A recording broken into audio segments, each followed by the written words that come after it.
So I started to think, I was watching Simply Taisha, one of her videos that she recently made, and she asked some good questions. And well, she didn't ask questions, she just made some statements. And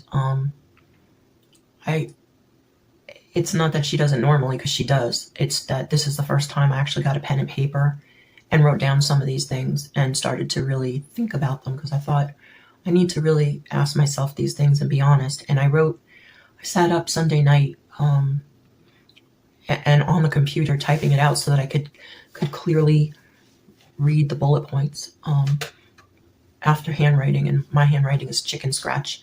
I wrote down these particular statements that were, well, they were kind of questions. They were questions and statements. I don't really remember, but they were thought provoking, and I thought I need to ask myself these things and really dig a little bit and think about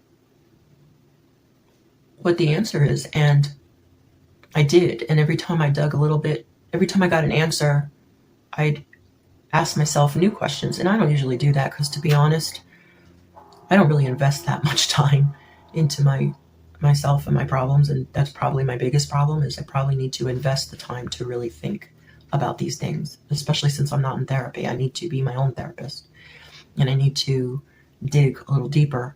And I never really understand what does it mean to dig a little deeper. Like, how do you do it? How do you get there? And I've never really known, but I think I found out this past Sunday into Monday morning in the middle of the night.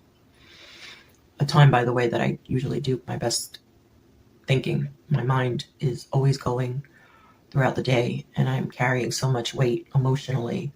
And at night, during the night when I should be sleeping, is when I seem to do some of my best soul searching, if you will. And so I was thinking about these different things, and some of the things that I was thinking about was, why are you going off the rails? Like, what is it that you're afraid of, that you keep setting yourself back with self-sabotage? What is it that is preventing you from moving forward? What is the food, the comfort food, doing for you that you need it so badly as a crutch?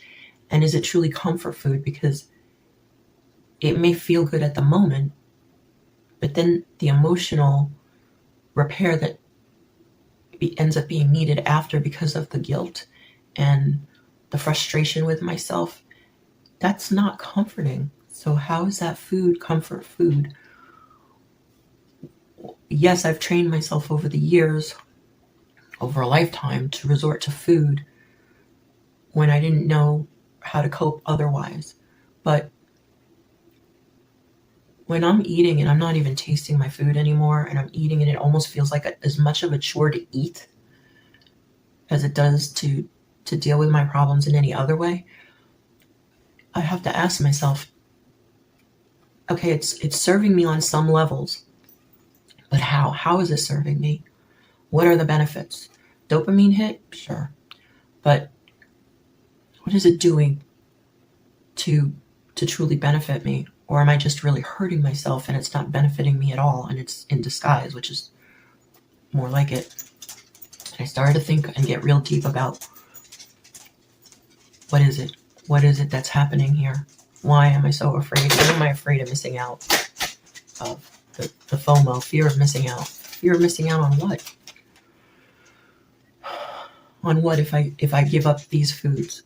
And I know a lot of people are like, oh, I wouldn't give up the things that I like. I'm just in moderation. But here's the thing. If you're a true addict, like I am,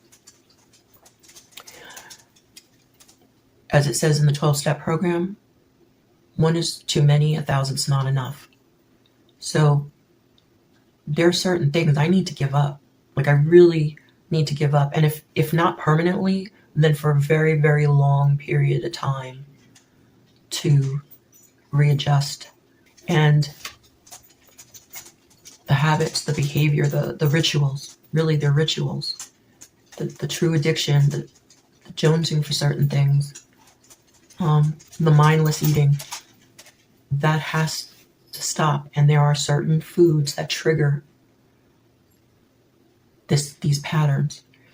And so truly giving them up would be the best thing. And we're not talking about giving up broccoli or green beans or spinach. You know, we're not talking about giving up the healthy stuff. We're talking about the other stuff. And I don't even mean candies, cookie, or cake, because I have had a sweet tooth the last few days, but that's rare. It happens maybe once every 3 months, if that. I'm more of a food person. I want my pizza, my pasta, and my bread. Those are my go-tos. Those are my comfort foods.